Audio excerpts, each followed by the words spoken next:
So it's Celtic who start the match playing against the wind, and conditions will be very difficult indeed. A lot of heavy rain falling all day here in Glasgow, and the effect has been to make the surface treacherous. Here's Miller again to the corner.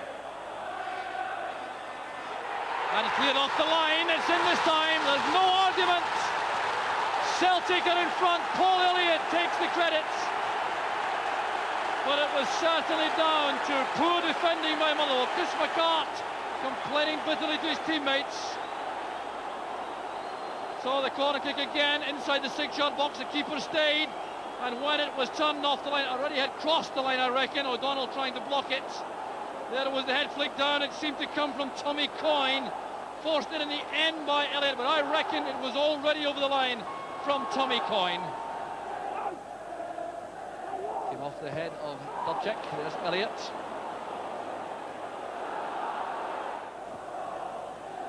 Turned away there by White.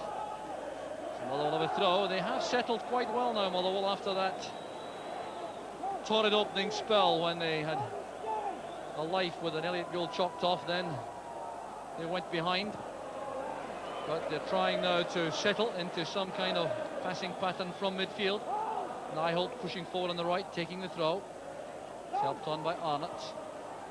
Good play there by Ferguson, and a fine cross. The first time effort. There's a chance for Arnott. Motherwell are back on level terms. Dougie Arnott has brought the game to life once again, and the Celtic supporters at Hampden are stunned. It was great play initially by Arnott, a little knock on there for Ferguson. Now just look at his fighting qualities here. A superb cross met there by Angus. He didn't catch it properly, but Dougie Arnott drills the ball beyond Pat Bonner, and Celtic have now lost their first goal in this season's Scottish Cup campaign. Jimmy McLean, though, going to great lengths down below us to make sure that his Motherwell defence pushes forward. Nobody has possession.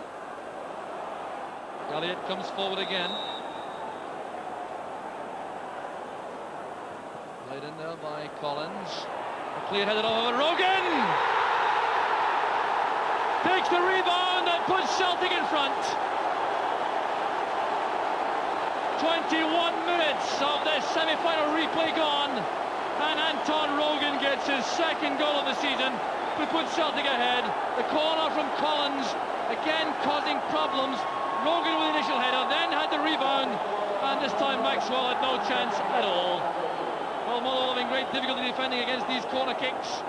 Rogan coming in there, it broke off Philippin, and the shot was rifled home.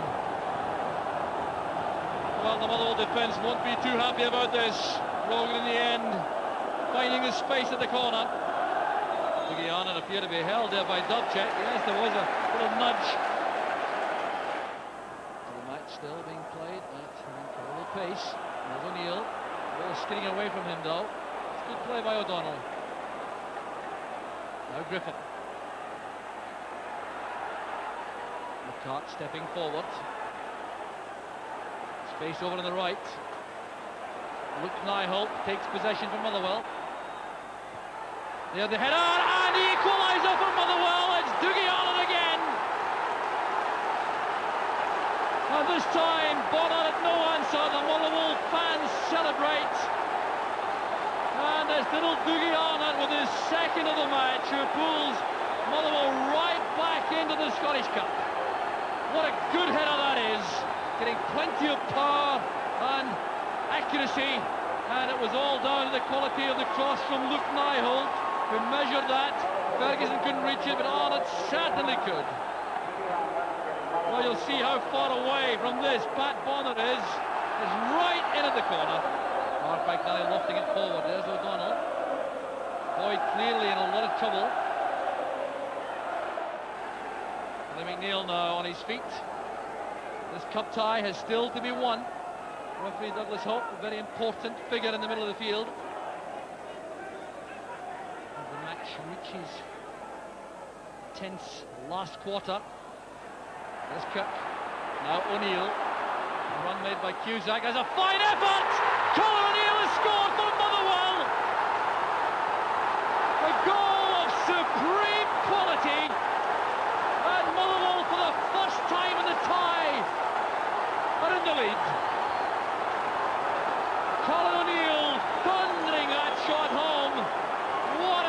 It's his 4th goal of the season. Played inside there by Steve Kirk. He did one look up and drilled us into the top corner beyond Pat Bonner. Well, if Motherwell thought they were unlucky when Ian Ferguson's shot came off the upright on Wednesday, there was no mistake this time.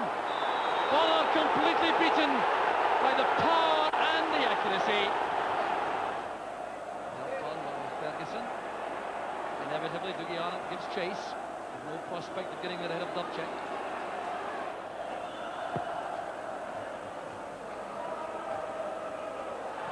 Derek White barging through there on Dougie Arnott. It's a free kick to Motherwell. It was right in front of the referee's eyes. Dougie Hope couldn't have been closer.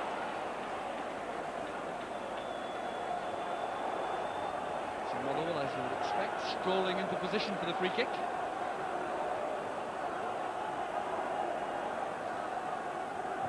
Sullivan pumping the ball towards Steve Kirk. That's O'Donnell chasing. And winning the ball from Dubček. Back it goes to Kirk. That's a delightful ball to the far post. It was in. The referee has given the goal. Steve Kirk has scored again for Motherwell. The jubilation on the track. The Motherwell management team are out celebrating, but not any more than the players. Steve Kirk, the super sub, has done it again. And that was a perfectly deliberate chip by Kirk. Great play by O'Donnell to win possession.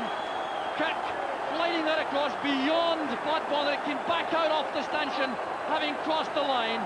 The credit there to Phil O'Donnell for his contribution.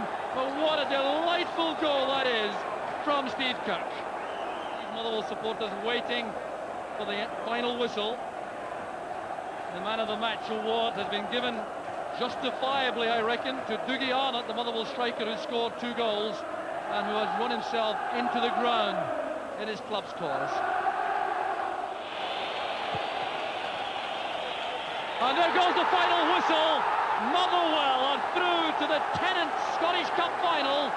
Steve Kirk was the player who scored the clinching 4th goal. But the Motherwell bench come on to celebrate. Tom Boyd, the skipper, limps on. Luke Nyholt, the hero. So too was Alistair Maxwell with a magnificent save from Paul McStay at a crucial time.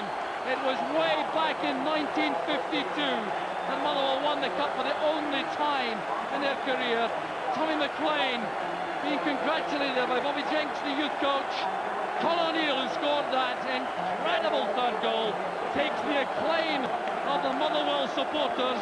John Phillipen, number 5, is there also. And the celebrations will go on long into the night in the steel town of Motherwell. It was a victory which certainly didn't look on in half-time when Celtic were good value for their 2-1 lead. But then Motherwell, with a superbly organised, orchestrated performance in the second half, came back. Dougie Arnott got a 2nd. Colin O'Neill got a stunning 3rd. And then Steve Kirk wrapped it up with that incredible 4th goal. It's been a night of emotion, a night of drama, but in the end, it's Motherwell who go through to face Dundee United in the Tennant Scottish Cup final. Dougie, I can reveal you're the Tennant's man of the match. What's your reaction to that? Oh, what a night, what can I say? It's been marvellous, marvellous. It's great for Motherwell, the people, the fans, everybody connected with the club. You were behind twice. Did you ever feel you were down and out? Well, the way Celtic started the game, you know, they caught us on, you know, really unexpected. They got the goal, but we could always think, as long as there was only 1 in it, we always had a chance to get back.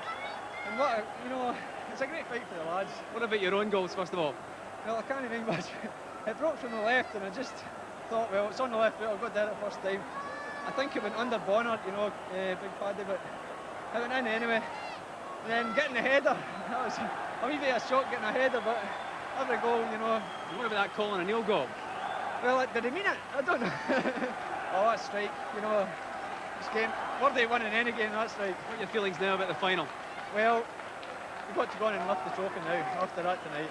Congratulations, Dougie. Thanks very much.